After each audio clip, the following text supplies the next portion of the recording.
हाय hi everyone, मैं हूं आप सभी का अपना प्रशांत भैया और लेकर आ गया हूं अगला रैपिड रिवीजन जो कि है हाउ डू ऑर्गेनिजम्स रिप्रोड्यूस। आप सभी का one of the most favourite chapter खत्म करेंगे आज मात्र 20 से 25 मिनट के अंदर या फिर ज्यादा से ज्यादा 30 मिनट के अंदर। चलिए स्टार्ट करते हैं इस चैप्टर को। बहुत ज्यादा इंपॉर्टेंट है, बट अगर आपको डिटेल्ड वीडियो देखनी है जिसके अंदर मैंने 2 घंटे के अंदर इस चैप्टर को पूरा पढ़ा रखा है तो इसकी लिंक मैं डिस्क्रिप्शन में दे दूंगा, जाकर देख लेना। बहुत ज्यादा डिटेल के अंदर पढ़ाया हुआ है। अब बात करते हैं इसके रिवीजन की। सबसे पहले स्टार्ट करते हैं कि रिप्रोडक्शन होता क्या है और रिप्रोडक्शन लोग करते क्यों है। तो देखो, रिप्रोडक्शन सबसे पहली चीज होता क्या है, एक ऐसा बायोलॉजिकल प्रोसेस जिसकी मदद से कोई भी ऑर्गेनिज्म अपने जैसे नए ऑर्गेनिजम्स को क्या कर पाता है, प्रोड्यूस कर पाता है। यानी it is a biological process by which living organism produces new individual similar to themself, यानी एक जैसे इंडिविजुअल को प्रोड्यूस करने के लिए। अब भैया रिप्रोडक्शन की इंपॉर्टेंस क्या है? पहली चीज तो तुम्हें दिख ही रहा है कि अपनी जनरेशन को आगे बढ़ाने के लिए रिप्रोडक्शन इंपॉर्टेंट है। उसके अलावा रिप्रोडक्शन की एक और इंपॉर्टेंट चीज है जो कि है वेरिएशन। अब वेरिएशन क्या होता है? देखो,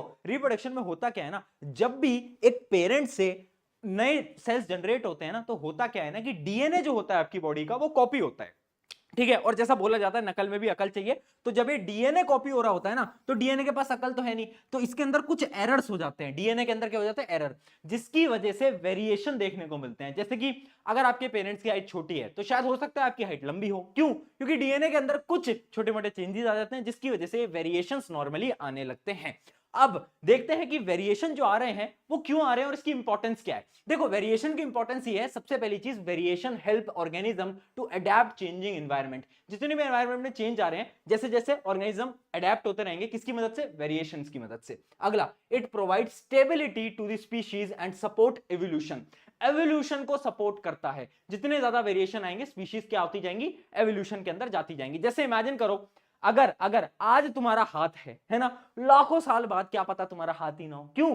क्योंकि एवोल्यूशन हो जाए। हो सकता है, बिल्कुल कुछ भी हो सकता है बेटा। अगली चीज, DNA variation leads to different form of species. अलग अलग स्पीशीज बन रही होती हैं। ये कुछ एडवांटेजेस हैं किसकी? वेरिएशन की। तो याद रखना, वेरिएशन जो है हर एक ऑर्गेनिज्म के लिए बहुत ज्यादा इंपॉर्टेंट होता है। अगली चीज देखते हैं, 2 टाइप के रिप्रोडक्शन, एसेक्सुअल, सेक्सुअल। एसेक्सुअल और सेक्सुअल का डिफरेंस बहुत इंपॉर्टेंट है, एग्जाम के अंदर पक्का से पूछा जाता है। पहला डिफरेंस, सिंगल इंडिविजुअल, यानी सिर्फ एक पेरेंट की रिक्वायरमेंट है एसेक्सुअल के लिए। यहां पर कितने की है? 2 पेरेंट्स के लिए रिक्वायरमेंट है। ठीक है, अगली चीज, gametes are not form. Gametes क्या होते हैं? Sex cell. तो याद रखना, एसेक्सुअल के अंदर कोई सेक्स सेल की जरूरत नहीं होती, पर यहां पर किसकी जरूरत होती है? सेक्स सेल की। यानी जो अपनी गैमेट्स होती हैं वो क्या होती हैं? आपकी गैमेट्स होती हैं आपकी सेक्स सेल। तो इनकी जो आवश्यकता होती है, जरूरत होती है, जैसे कि ह्यूमंस के अंदर, मेल के अंदर होता है स्पर्म सेल। ठीक है, आगे बात करते हैं, न्यू इंडिविजुअल इज आइडेंटिकल, यानी सेम होते हैं, पेरेंट्स की कॉपी होते हैं, बट यहां पर थोड़े बहुत चेंजेस आ जाते हैं। अगली चीज देखते हैं, it is extremely useful as means of rapid multiplication, यानी ये जो प्रोसेस होता है ये फास्ट होता है, जबकि सेक्सुअल रिप्रोडक्शन स्लो होता है, इसमें काफी महीने तक लग जाते हैं। ये कुछ एग्जांपल्स थे और ये कुछ इंपॉर्टेंट टर्म्स थे, याद रखना इनका डिफरेंस। आगे बढ़ जाते हैं फटाफट से। अब देखते हैं कौन कौन से टाइप के एसेक्सुअल रिप्रोडक्शन हमें पढ़ने हैं। देखो, कुछ इंपॉर्टेंट टाइप्स के आप पढ़ने हैं और सबके एग्जांपल्स आपको याद रखने हैं। सबसे पहला है फिजन। फिजन का मतलब होता है, अगर बेसिक फिजन का मतलब समझाऊं तो होता है टूट जाना। यानी अगर एक पेरेंट सेल है और वो 2 या 2 से ज्यादा डॉटर सेल को जनरेट कर दे तो हम बोलेंगे इसका क्या हुआ है? इसका तो फिजन हो गया है। ठीक है, अब फिजन भी 2 टाइप का होता है। एक होता है आपका बाइनरी फिजन, एक होता है आपका मल्टीपल फिजन। बाइनरी फिजन क्या होता है? जिसके अंदर सिर्फ और सिर्फ 2 डॉटर सेल बनती हैं। मल्टीपल फिजन के अंदर बहुत सारे डॉटर सेल बनते हैं। अच्छा, एक चीज और याद रखना, यहां पर कुछ एग्जांपल्स लिखे होंगे, वो एग्जांपल आपको इंपॉर्टेंट है और याद रखने हैं। जैसे कि आप देख सकते हो यहां पर जो आपका अमीबा होता है, अमीबा करता है आपका इररेगुलर बाइनरी फिजन, यानी वो कहीं से भी टूट जाता है। करता तो बाइनरी फिजन है, बट कैसे करता है? इररेगुलर। उसके अलावा एक और बाइनरी फिजन होता है जो कि होता है लॉन्गिट्यूडनल बाइनरी फिजन, यानी बीच से काट देना। और ये आपका कौन सा ऑर्गेनिज्म करता है? यूग्लिना। ये आपका ऐसे रिप्रोड्यूस कर रहा होता है। अगला आ जाता है आपका ट्रांसवर्स, यानी ऐसे काट देना।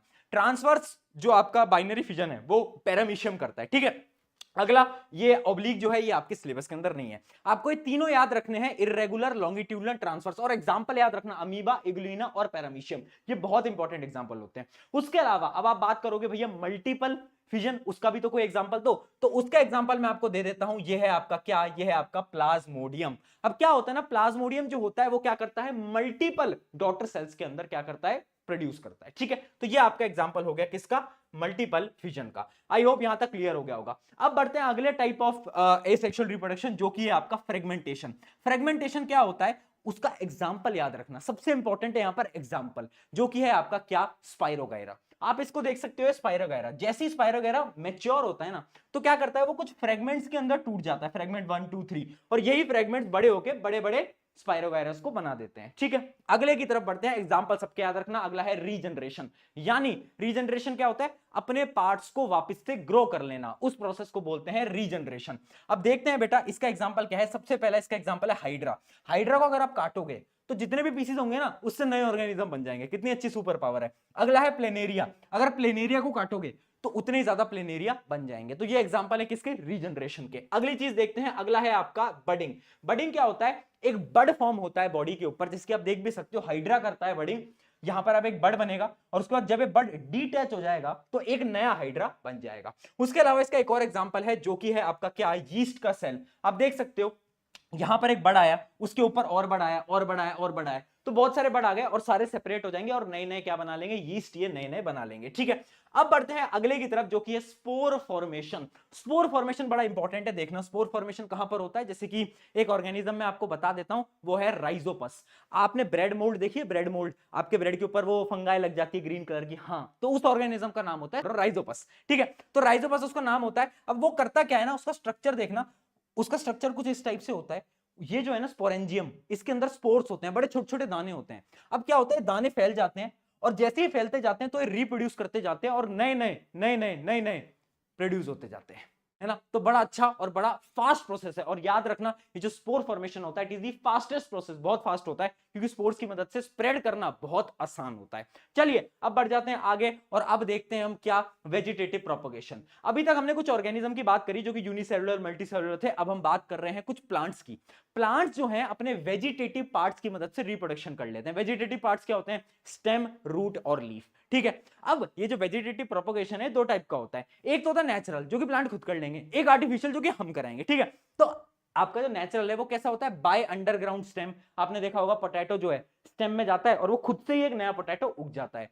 उसके अलावा बाय लीफ, एक लीफ का एग्जांपल याद रखना, ब्रायोफिलम। ब्रायोफिलम एक ऐसी लीफ है जिसके ऊपर नए पौधे उग जाते हैं, लीफ के ऊपर ही नए पौधे उग जाते हैं ऑटोमेटिकली। अगला बाय रूट, बाय रूट का एग्जांपल होता है स्वीट पोटैटो। रूट से क्या हो जाते हैं, नए आपके पौधे उग जाते हैं। ठीक है, अब आता है आर्टिफिशियल। भाई अब हमें भी तो कराना है कुछ, हम बोलेंगे भैया हम क्या कराएं, है ना, आर्टिफिशियली यानी ह्यूमन, हम कुछ करके नए नए प्लांट्स को जनरेट करेंगे। तो पहला आ जाता है कटिंग वेजिटेटिव प्रोपगेशन। कटिंग यानी गुलाब की डंडी काटो, वापस से लगा दो और नया पौधा उग जाएगा। तो वो हो जाएगा एग्जाम्पल किसका, कटिंग वेजिटेटिव प्रोपगेशन। उसके अलावा लेयरिंग। बेटा लेयरिंग कुछ नहीं होता, बड़ा सिंपल सा है। एक प्लांट लिया, उसको बेंड करा, एक प्लांट है मान लो, उसको बेंड करा, मिट्टी के अंदर डाला, अब यहां से एक नया पौधा उग जाएगा। उस प्रोसेस को हम बोलेंगे क्या, उस प्रोसेस को हम बोलते हैं लेयरिंग। ठीक है, अगला आ जाता है ग्राफ्टिंग। ग्राफ्टिंग के अंदर अपन क्या करते हैं, मान लो एक पेड़ था, है ना, उसकी रूट्स हैं, ये रूट्स हैं, है ना, रूट्स हैं। उस पेड़ के ऊपर हम कोई दूसरा पेड़ लगा देंगे। मान लो ये मैंगो ट्री है और हमने इसको ऊपर जोड़ दिया, एक दूसरा ट्री लगा दिया इसके ऊपर, जो कि एप्पल ट्री, और इन दोनों को यहां से क्या कर दिया, बांध दिया, है ना। तो अब ये जो ट्री बनेगा ना नया, उसके अंदर दोनों प्रॉपर्टीज होंगी एप्पल और मैंगो की, है ना। तो इस प्रोसेस को हम बोलते हैं क्या, ग्राफ्टिंग। ठीक है, और एक चीज याद रखना, ये जो नीचे वाला है इसको हम बोलते हैं स्टॉक, और ये जो ऊपर वाला है इसको हम बोलते हैं स्कियोन। ठीक है, नीचे वाला स्टॉक, ऊपर वाला क्या, स्कियोन। यहां तक की सारी चीज समझ आ गई। अब सबसे इंपॉर्टेंट क्या है, benefits of vegetative propagation. Vegetative propagation करने की जरूरत क्या है, बेनिफिट्स होंगे, और ये सवाल बोर्ड के अंदर बार बार पूछा जाता है। पहली इंपॉर्टेंट चीज, क्विक एंड चीप मेथड, बड़ा सिंपल, आसान और फास्ट मेथड है। अगली चीज, डिसीज फ्री प्लांट, प्लांट के डिसीज फ्री प्लांट एकदम हम इससे प्रोड्यूस कर सकते हैं। अगला डिजायर ट्रेट, हम प्लांट्स के ट्रेड्स जो हैं, उसके जो फीचर्स हैं, हमारे अकॉर्डिंग हम डिसाइड कर सकते हैं। अगला genetically identical, same same plants बना सकते हैं। लास्ट ऑलमोस्ट 100% सर्वाइवल रेट, यानी जो भी नया पौधा उगेगा उसकी सर्वाइवल रेट, जिंदा रहने की जो चांसेस है वो 100% तक रहती है। ठीक है, ये हो गया आपका पूरा वेजिटेटिव प्रोपगेशन। अच्छा, एक चीज और होती है जिसको हम बोलते हैं टिश्यू कल्चर। टिश्यू कल्चर कुछ नहीं होता, लेबोरेटरी के अंदर जाकर एक प्लांट के टिश्यू की मदद से पूरे प्लांट को उगा देना, उस प्रोसेस को बोलते हैं टिश्यू कल्चर। ये बोर्ड के अंदर पूछा नहीं जाता, थोड़ा आउट ऑफ द सिलेबस भी है। चलिए आगे बढ़ जाते हैं, अब बात करते हैं सेक्सुअल रिप्रोडक्शन। सबसे पहले जानेंगे सेक्सुअल रिप्रोडक्शन इन प्लांट्स, फिर ह्यूमंस की बात करेंगे। ठीक है, तो प्लांट्स की बात करते हैं, फटाफट से आ जाओ, ध्यान लगाओ, फोकस लगाओ, बहुत इंपॉर्टेंट है। डायग्राम की मदद से पूरे के पूरे प्रोसेस को समझ लेंगे। ये आप डायग्राम देख पा रहे होगे। सबसे पहले आप ध्यान देना पेटल्स की तरफ। ये जो आप पिंक कलर का देख पा रहे हो ये है पेटल्स, है ना। पेटल्स क्या करते हैं, पेटल्स जो है एक तरीके से कलर देते हैं आपके किसके, फ्लावर को। उसके अलावा आप ये देख सकते हो सेपल जो है ग्रीन कलर की लीव्स, ये क्या करते हैं, जब आपका बड होता है, जब आपका जो फ्लावर है वो खिला नहीं होता ना, तो उसको प्रोटेक्ट करते हैं, है ना। जो बड जो होता है उसको प्रोटेक्ट कौन करता है, आपके सेपल्स करते हैं। अब आ जाते हैं मेन फीचर्स की तरफ। ये जो आप डंडियां देख पा रहे हो और उसके ऊपर आप ये स्ट्रक्चर देख पा रहे हो, ये जो पूरी की पूरी ये जो आप डंडी देख पा रहे हो सारी, इनको हम बोलते हैं क्या, इनको हम बोलते हैं फिलामेंट। और ये जो आप ऊपर देख पा रहे हो इसको हम बोलते हैं क्या, इसको हम बोलते हैं एंथर, है ना। और एंथर और फिलामेंट मिलाकर प्लांट्स का मेल रिप्रोडक्टिव पार्ट बनाते हैं, और इनको कलेक्टिवली हम क्या बोलते हैं, कलेक्टिवली हम इसको बोलते हैं स्टेमन। याद रखना, कलेक्टिवली हम इसको बोलेंगे स्टेमन, ठीक है। ये हो गया पूरा का पूरा स्टेमन, है ना। अब एंथर के अंदर क्या होते हैं, पोलन ग्रेन्स होते हैं। पोलन ग्रेन्स क्या करते हैं, पोलन ग्रेन के पास है क्या, मेल गैमेट। मेल गैमेट क्या होता है बेटा, मेल सेक्स सेल।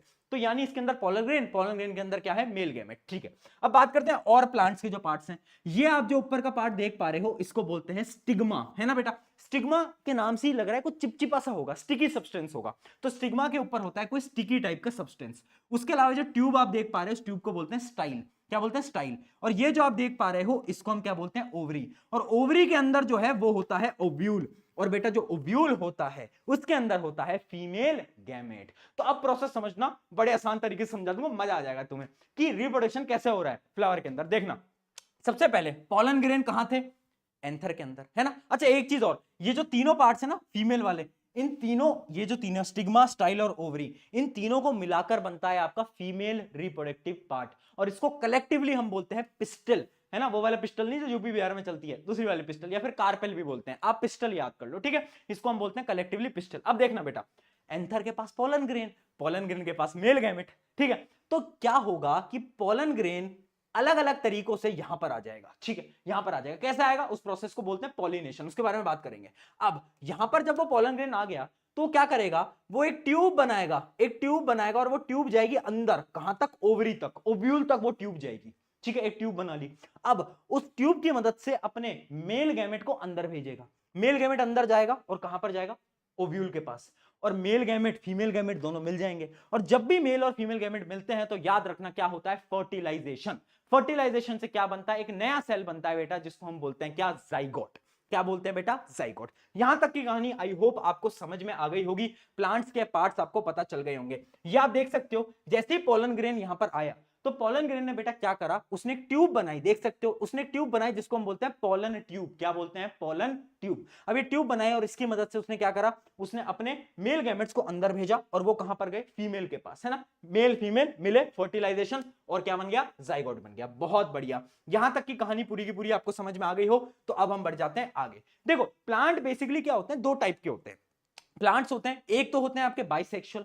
बाइसेक्सुअल वो होते हैं जिनके पास एक ही फ्लावर के अंदर मेल भी पार्ट है, फीमेल भी पार्ट है, यानी स्टेमन भी है, पिस्टल भी है, दोनों है। और एक होता है आपकी यूनिसेक्सुअल, यानी जिसके पास या तो स्टेमन है या तो पिस्टल है, ठीक है। तो बाइसेक्सुअल भी होते हैं, यूनिसेक्सुअल भी होते हैं। अब देखना बेटा, अब मैं आपको बता रहा था ना कि वो जो पोलन ग्रेन है वो उड़ के जाता है, मतलब कैसे जाता है, हमारे स्टिग्मा पे जाकर चिपक जाता है ना, क्योंकि स्टिग्मा जो होता है स्टिकी होता है, तो उसके ऊपर जाके चिपक जाता है। कैसे जाता है, याद रखना, उस पूरे प्रोसेस को हम क्या बोलते हैं, पॉलिनेशन।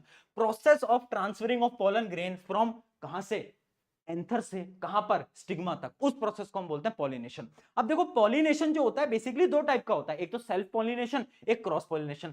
सेल्फ पॉलिनेशन क्या होगा, एक ही फ्लावर के सेम कहां से, अगर एक फ्लावर है मान लो, ठीक है, एक बाइसेक्सुअल फ्लावर है, उसी के ही मेल पार्ट से फीमेल पार्ट में अगर पोलन ग्रेन चला गया तो हम बोलेंगे सेल्फ पॉलिनेशन। बट अगर एक दूसरे फ्लावर के पोलन ग्रेन आए, एक दूसरे फ्लावर के स्टिग्मा पे जाके चिपक जाए, तो हम उसको बोलेंगे क्रॉस पॉलिनेशन। और याद रखना, पॉलिनेशन कराने के लिए कुछ एजेंट्स की आवश्यकता होती है, जैसे लोन वोन के लिए एक अलग एजेंट होते हैं ना, वैसे यहां पर भी कुछ एजेंट्स की आवश्यकता होती है ना। तो अलग अलग एजेंट्स हो सकते हैं, जैसे कि विंड हो सकती है, उसके अलावा आपकी बर्ड्स हो सकती हैं, तो अलग अलग होते हैं, और उनको हम बोलते हैं एजेंट्स ऑफ पॉलिनेशन, या फिर पॉलिनेटर्स भी हम उसको बोल रहे होते हैं। यहां तक की बात क्लियर हो गई। अब वापस से उस डायग्राम पे आते हैं, क्योंकि मैं आपको बहुत ज्यादा इंपॉर्टेंट चीज बताने वाला हूं। देखो जब हमने ये वाला डायग्राम देखा तो अब पता क्या होगा, यहां पर पॉलिनेशन हो गया, ट्यूब बन गई, और उसके बाद क्या हो गया, फर्टिलाइजेशन हो गया, जाइगोट बन गया। अब जाइगोट बड़ा होकर एम्ब्रियो बनेगा, और उसके बाद एम्ब्रियो जो है, ये जो ओवरी आप देख पा रहे हो ना, ये जो ओवरी देख पा रहे हो, ये बन जाएगी पूरी की पूरी फ्रूट बन जाएगा आपका। और ये जो अंदर ओव्यूल था ना, ओव्यूल, ये बन जाएगा सीड। तो याद रखना, क्वेश्चन पूछा जाता है बोर्ड के अंदर, पोस्ट फर्टिलाइजेशन यानी फर्टिलाइजेशन के बाद ओवरी किस चीज में कन्वर्ट होती है? ओवरी कन्वर्ट होती है फ्रूट के अंदर, और जो अंदर का ओव्यूल है बेचारा वो सीड बन जाता है। ठीक है, वो सीड बन जाता है। अब सीड के भी कुछ पार्ट्स होते हैं, तो याद रखना सीड्स के बेसिकली तीन ही पार्ट होते हैं बेटा, एक होता है सीड कोट, एक होता है एम्ब्रियो, एक होता है कोटिलेडन। कुछ नहीं है, सीड कोट प्रोटेक्शन देगा भैया, Z प्लस सिक्योरिटी। एम्ब्रियो क्या है? एम्ब्रियो अंदर का पार्ट है। और कोटिलेडन क्या है? इसके अंदर जो है फूड स्टोरेज है, यानी खाना बना देगा। अब एम्ब्रियो के दो पार्ट होते हैं, प्लूमिल और उसके अलावा रेडिकल। प्लूमिल और रेडिकल क्या होते हैं? फ्यूचर शूट और फ्यूचर रूट। यानी वो जो सीड है बड़ा होके पेड़ बनेगा ना, एक ऊपर जाएगा और रूट नीचे जाएंगी, तो ये प्लूमिल और रेडिकल वही है, फ्यूचर शूट और फ्यूचर रूट, बाकी कुछ नहीं है। ठीक है, बड़ा सिंपल सा है सीड के, और ज्यादा सवाल पूछे भी नहीं जाते। आई होप यहां तक की पूरी कहानी आपको समझ आ गई होगी कि एक जो प्लांट है आपका, उसके अंदर क्या क्या चीजें हैं, फ्लावर के अंदर कैसे आपके प्रोसेसेस हो रहे हैं। ठीक है, तो पॉलिनेटर्स तक मैंने आपको सारा का सारी चीजें बता दी हैं। चलिए अब बढ़ जाते हैं हमारे ह्यूमन रिप्रोडक्टिव सिस्टम की तरफ बढ़ जाते हैं, है ना। और स्टार्ट करते हैं हम किसके साथ?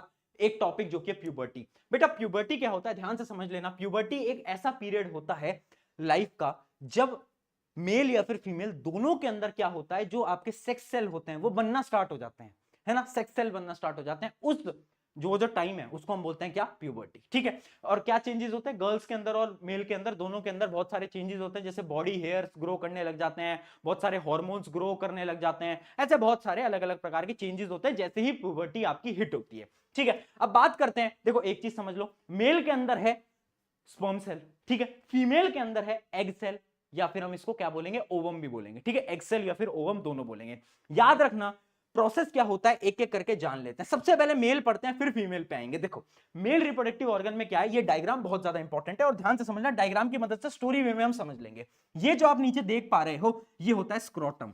स्क्रोटम एक ऐसा मस्कुलर चीज होती है जिसके अंदर आपके टेस्टीज होते हैं। अब टेस्टीज बहुत इंपॉर्टेंट है, इसके दो काम है क्या? एक तो टेस्टोस्टेरोन हार्मोन बनाता है, और ये क्या करता है? आपके जो स्पर्म सेल है वो यही बनाएगा। ठीक है, अब क्या होगा, आपकी जो स्पर्म सेल है वो एक ट्यूब है, ये जो ट्यूब आप देख पा रहे हो इसको हम बोलते हैं वास डेफरेंट। क्या बोलते हैं? वास डेफरेंट। इसकी मदद से स्पर्म सेल को ऊपर ले जाएगा। अब जैसे ही ऊपर ले जाएगा तो दो गुंडे बैठे होंगे। कौन है दो गुंडे? दो गुंडों का नाम है, एक तो है आपका सेमिनल वेसिकल और एक है आपका प्रोस्टेट ग्लैंड। अब ये दोनों गुंडे बोलते हैं हम आपकी मदद करेंगे। हमने पूछा कैसे मदद करोगे? तो ये कुछ लिक्विड सब्सटेंस दे देते हैं जो कि स्पर्म सेल में मिल जाता है।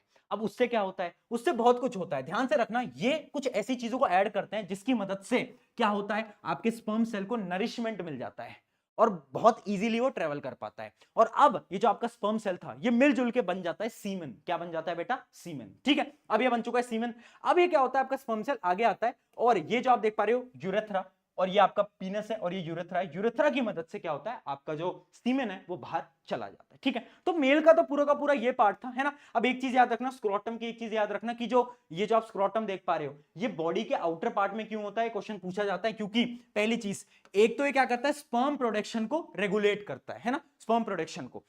क्योंकि इसका जो टेम्परेचर है ना बेटा वो बॉडी से डिफरेंट रहना चाहिए, है ना। जो स्पर्म प्रोडक्शन के लिए जो टेम्परेचर है ना वो थोड़ा अलग होना चाहिए। इस वजह से आपका ये जो स्क्रोटम है ये बाहर होता है बॉडी के। ठीक है, ये एक इंपॉर्टेंट फीचर है। आई होप यहां तक आपको समझ आ गया होगा। स्क्रोटम, टेस्टिस, वास different, seminal vesicle, prostate gland और आपका क्या है, यूरेथ्रा पेनिस। ये डायग्राम बहुत इंपॉर्टेंट है, इसको आपको याद रखना है। ठीक है, चलिए बेटा अब बढ़ जाते हैं आगे फटाफट से। अब देखते हैं क्या कि प्रोसेस होता क्या है। तो उसके लिए आपको एक बार फीमेल और बता देता हूं, फिर आपको रिप्रोडक्शन बता दूंगा। देखो अब ये फीमेल है, ये आप देख पा रहे हो वेजाइना है, ये जो बीच में आप देख पा रहे हो ये है क्या, सिर्विक्स। अब देखना बेटा ये बीच में क्या है, यूट्रस, है ना। तो अब ये जो यूट्रस और वेजाइना को जो सेपरेट करता है ना बीच से, इसको हम बोलते हैं क्या, सर्विक्स। अब देखना इसमें जो ट्यूब लाइक स्ट्रक्चर है जिसको हम बोलते हैं फेलोपियन ट्यूब, और फेलोपियन ट्यूब के एंड में है ओवरी। ये क्या है, ओवरी। ओवरी क्या करेगी, फीमेल गैमेट यानी ओवम को रिलीज करेगी, है ना। किसको, ओवम को या फिर एग सेल को रिलीज करती है। ठीक है, अब देखना बेटा होगा क्या, स्पर्म सेल जो है वो आएगा यहां से अंदर जाएगा, और स्पर्म सेल बेचारा जाते जाते जाते जाते जाते फेलोपियन ट्यूब में जाएगा। और अगर यहां पर ओवरी ने एग को रिलीज कर रखा होगा तो स्पर्म सेल और जो फीमेल सेल है वो दोनों क्या कर जाएंगे, फर्टिलाइज कर जाएंगे। तो साइट ऑफ फर्टिलाइजेशन क्या है, एमसीक्यू के अंदर क्वेश्चन आता है, फेलोपियन ट्यूब। फेलोपियन ट्यूब के अंदर क्या होता है, फर्टिलाइजेशन होता है। उसके बाद क्या होगा, आपका जाइगोट बन जाएगा। अब जो जाइगोट है वो बाहर की तरफ आएगा और वो यहां पर आकर इंप्लांट हो जाएगा, है ना। यहां पर आकर क्या हो जाएगा, इंप्लांट हो जाएगा। और इस प्रोसेस को हम बोलते हैं इम्प्लांटेशन। इस प्रोसेस को हम क्या बोलते हैं बेटा, इस प्रोसेस को हम पूरे के पूरे बोल रहे होते हैं इम्प्लांटेशन। यानी आपका आया जाइगोट और यहां पर आके इंप्लांट हो गया। अब जैसे ही फीमेल के अंदर, याद रखना, जैसे ही ओवरीज एग को रिलीज करती है ना, तो ये जो आप देख पा रहे हैं यूट्रस, ये अपनी वॉल्स को थिक कर लेती है, अपनी वॉल्स को क्या कर लेती है बेटा, थिक कर लेती है ना, एक वॉल बना लेती है अपने अराउंड, जिसको हम बोलते हैं एंडोमेट्रियम। अब उस वॉल का काम क्या है, उस वॉल का काम होता है कि अगर जाइगोट आएगा तो जाइगोट को भाई अच्छी जगह तो मिलनी चाहिए बैठने की, मेहमान आते हैं तो घर पे सोफा वोफा लगाते हैं ना, कि भाई अच्छी जगह मिलनी चाहिए, अच्छी तरीके से वो यहाँ पर रह पाए, तो इस वजह से वो अपनी वॉल्स को क्या कर लेती है, थिक कर लेती है यूट्रस, ठीक है। अब ये जाइगोट यहां पर आ जाता है, फिर जाइगोट धीरे धीरे एम्ब्रियो बनता है, एम्ब्रियो फीटस बनता है, और फीटस क्या बन जाता है, न्यू बॉर्न बेबी के अंदर कन्वर्ट हो जाता है। तो ये आपकी पूरी की पूरी कहानी होती है, बट ये कहानी अभी तक खत्म नहीं हुई है, कुछ और प्रोसेसेस हैं जो कि आपको याद रखने हैं। सबसे पहली चीज, इंप्लांटेशन क्या होता है, मैं आपको ऑलरेडी बता चुका हूं, देखना, attachment of growing embryo to endometrium, यानी वो जो वॉल थी ना, मैंने आपको बताया एंडोमेट्रियम कहां पर, यूट्रस में, यूट्रस की वॉल में जाइगोट आता है एम्ब्रियो बन के और वो अटैच हो जाता है, तो उस प्रोसेस को हम क्या बोलते हैं, इंप्लांटेशन बोलते हैं, ठीक है। अब देखना बेटा, बहुत ज्यादा इंपॉर्टेंट चीज जो मैं आपको बताने जा रहा हूं वो है प्लेसेंटा, ये बहुत इंपॉर्टेंट है, डबल स्टार मार्क कर लेना। अब भैया फीटस बन रहा है, तो फीटस को न्यूट्रिशन कैसे मिल रहा है, बेबी बड़ा हो रहा है, न्यूट्रिशन कैसे मिल रहा है, वो मिल रहा है उसे प्लेसेंटा की मदद से। प्लेसेंटा तुम जोमेटो स्विगी के नाम से सीख सकते हो, जैसे जोमेटो स्विगी क्या करते हैं, फूड को डिलीवर करते हैं ना, प्लेसेंटा भी वही करेगा, मदर के ब्लड से फूड और मिनरल्स को क्या करेगा, बेबी तक पहुंचाएगा, यानी एम्ब्रियो तक पहुंचाएगा, ठीक है। और जितना भी वेस्ट पार्टिकल होगा एम्ब्रियो क्या, वो मदर तक पहुंचाएगा, है ना। तो ये एक तरीके से स्विगी जोमेटो की तरह कर रहा है, खाने को इधर उधर कर रहा होता है। तो याद रखना, प्लेसेंटा क्या होता है, स्पेशलाइज्ड टिश्यू होता है, जिसकी मदद से फूड और न्यूट्रिएंट्स आपके ग्रोइंग एम्ब्रियो को क्या कर पाते हैं, मिल पाते हैं, ठीक है। कैसे मिल पाते हैं, तो याद रखना, ये जो प्लेसेंटा होता है इसकी वॉल्स पे विलाय होते हैं, विलाय हमने पहले चैप्टर के अंदर लाइफ प्रोसेस के अंदर पढ़ा था, ठीक है। विलाय होते हैं, वो क्या करते हैं, वो लार्ज सरफेस एरिया देते हैं टू अब्जॉर्प्शन, है ना। तो जितना भी न्यूट्रिएंट्स आते हैं फीमेल की ब्लड के अंदर, जो आपकी मदर के ब्लड के अंदर, वो सारे के सारे न्यूट्रिएंट्स को अब्सॉर्ब करके वो क्या करता है, यहां पर भेज देता है। किसकी मदद से हो पा रहा है सारा काम, प्लेसेंटा की मदद से। तो याद रखना, ऑक्सीजन वगैरह जितनी भी चीजों की सप्लाई है कौन कर रहा है भैया, ये कर रहा है प्लेसेंटा। तो प्लेसेंटा की वजह से जो बेबी है वो बड़ा हो पाता है, फीटस के अंदर कन्वर्ट होता है और फिर फाइनली बेबी के अंदर बन पाता है, ठीक है। अब अगली बात करते हैं मेंस्ट्रुएशन साइकिल के बारे में। मेंस्ट्रुअल साइकिल, देखो मेंस्ट्रुअल साइकिल क्या होती है, देखना, बेसिकली एक चीज मैंने आपको बताई, हर मंथ, याद रखना एवरी मंथ क्या होता है, जो फीमेल ओवरी है वो एग को प्रोड्यूस करती है।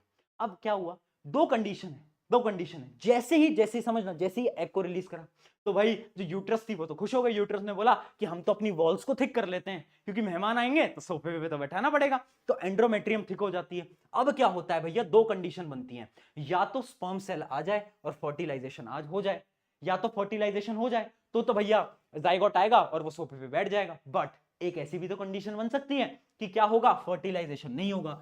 जैसे ही फर्टिलाइजेशन नहीं हुआ तो पता क्या होगा, कुछ दिन बाद, 2-3 दिन बाद, वो जो वॉल बनी थी ना मोटी, वो वॉल जो है वो ब्रेक डाउन करने लगती है, यानी टूटने लगती है in the form of blood and mucus, और वो जो है वेजाइना से निकल जाती है, और उसी पूरे प्रोसेस को हम बोलते हैं क्या, मेंस्ट्रुअल साइकिल या फिर पीरियड्स भी इसको हम बोल रहे होते हैं। तो बेसिकली किसकी वजह से हो रही है, हर मंथ में होती है। क्यों होती है, क्योंकि ओवरी ने एग को रिलीज करा, इस वजह से होती है। तो ये है आपका प्रोसेस ऑफ मेंस्ट्रुअल साइकिल, इस पे भी सवाल कभी कभार आ जाते हैं, ठीक है। अब बढ़ जाते हैं आखिरी टॉपिक की तरफ, जो कि है रिप्रोडक्टिव हेल्थ। देखना, रिप्रोडक्टिव हेल्थ में हमें क्या करना है, दो चीजें हैं, एक तो हमें पॉपुलेशन को कंट्रोल करना है, इंडिया में बहुत ज्यादा रिक्वायरमेंट भी है, दूसरी चीज हमें एसटीडीज से बचना है, यानी सेक्सुअली ट्रांसमिटेड डिसीज से बचना है। ये दो काम हमें करके देना है, ठीक है। तो पहली चीज देखते हैं कि एसटीडीज कौन से होते हैं। नाम याद रखना, दो टाइप के एसटीडीज होते हैं, एक होते हैं जो कि बैक्टीरिया से फैलते हैं, एक वो होते हैं जो कि वायरस से फैलते हैं। नाम याद रखना, बस इतना कर लेना। पहली चीज, बैक्टीरिया के एग्जांपल हैं गोनोरिया और syphilis, gonorrhoea syphilis by the help of bacteria. उसके अलावा वायरल, जो वायरस है उससे कौन फैलता है, एड्स, एड्स के बारे में सबको पता ही होगा। उसके अलावा वॉट्स एक और होता है। तो वॉट्स और एड्स किसकी मदद से, वायरस, और ये बैक्टीरिया की मदद से। ये बस एग्जांपल याद रखना, कभी कभार एमसीक्यू के अंदर क्वेश्चन पूछ लिया जाता है। अब देखते हैं सम कॉमन कॉन्ट्रासेप्टिव डिवाइसेस, यानी अगर हमें पॉपुलेशन कंट्रोल करना है तो हमें कॉन्ट्रासेप्टिव मेथड्स को यूज करना पड़ेगा। कौन से हैं, 4 प्रकार के हैं, बड़े सिंपल हैं। पहला है मैकेनिकल मेथड, यानी हम बात कर रहे हैं इसके अंदर कॉन्डम्स की, जो कि फर्टिलाइजेशन को रोक देते हैं। अगला होता है आपका केमिकल मेथड। केमिकल मेथड्स के अंदर बहुत सारी पिल्स आती हैं, कुछ ऐसी पिल्स आती हैं जिससे कि आपका जो फर्टिलाइजेशन है, जो एग फॉर्मेशन है फीमेल के अंदर, उसको रोका जा सकता है। और अगला मेथड होता है आईयूसीडी। वैसे केमिकल मेथड जो है वो सजेस्ट नहीं किया जाता क्योंकि उसके साइड इफेक्ट होते हैं। आईयूसीडी, आईयूसीडी क्या है, इंट्रा यूट्रीन कॉन्ट्रासेप्टिव डिवाइसेस। इसमें क्या होता है, सर्जरी के थ्रू एक कॉपर टी होता है जो कि फीमेल के वेजाइना में इंसर्ट किया जाता है, यानी सर्जरी के थ्रू। अब होता क्या है, स्पर्म सेल जाता है, स्पर्म सेल को कहां जाना था, फेलोपियन ट्यूब में, बट वो रुक जाता है। क्यों? क्योंकि वहां पर उसकी रुकावट में कॉपर टी। तो जैसे ही स्पर्म सेल गया, अब वो रुक गया यहां पर, अब वो आगे नहीं बढ़ पा रहा। अब जब वो आगे नहीं बढ़ पा रहा तो क्या फर्टिलाइजेशन होगा? बिल्कुल नहीं होगा। लास्ट देखते हैं सर्जिकल मेथड। दो टाइप के सर्जिकल मेथड होते हैं। एक होता है वेसिक्टोमी, जो कि मेल के अंदर होता है। इसके अंदर क्या होता है, जो आपका वास डिफरेंट होता है, मैंने बताया था ना, ट्यूब होती है वास डिफरेंट, उसको कट करके टाई अप कर दिया जाता है। उससे क्या होता है, स्पर्म ही नहीं आता है ना। सिमिलरली ट्यूबेक्टोमी होता है किसके अंदर, फीमेल्स के अंदर, जिसमें क्या होता है आपका, जिसमें आपका जो हम फेलोपियन ट्यूब की बात कर रहे हैं, वो फेलोपियन ट्यूब को कट करते हैं, टाई कर देते हैं। अब उससे क्या होता है, कोई भी स्पर्म सेल आ ही नहीं सकता है ना, कोई भी स्पर्म सेल नहीं आ सकता, ना ही ओवरी में से जो ओव्यूल है वो आगे आ जाएगा, कुछ भी नहीं हो सकता, ओवम भी आगे नहीं आ सकता है ना। तो यानी वेसिक्टोमी किसके अंदर होता है, मेल के अंदर, ट्यूबेक्टोमी किसके अंदर होता है, आपके फीमेल के अंदर। इतना आपको याद रहना चाहिए। और यहां पर आपका चैप्टर हो गया समाप्त। फटाफट से बता दो कुछ इंपॉर्टेंट क्वेश्चन, जल्दी से बताना कमेंट के अंदर। दो सवाल मैं आपसे पूछूंगा, एबीसीडी में से आंसर देना। पहला क्वेश्चन ये रहा आपकी स्क्रीन के ऊपर, जल्दी से कमेंट करके बताओ। और दूसरा क्वेश्चन ये रहा आपकी स्क्रीन की तरफ। अगर आपको चैप्टर पसंद आया, अपने दोस्तों के साथ शेयर जरूर करना। शुक्रिया, मिलते हैं नेक्स्ट लेक्चर के अंदर।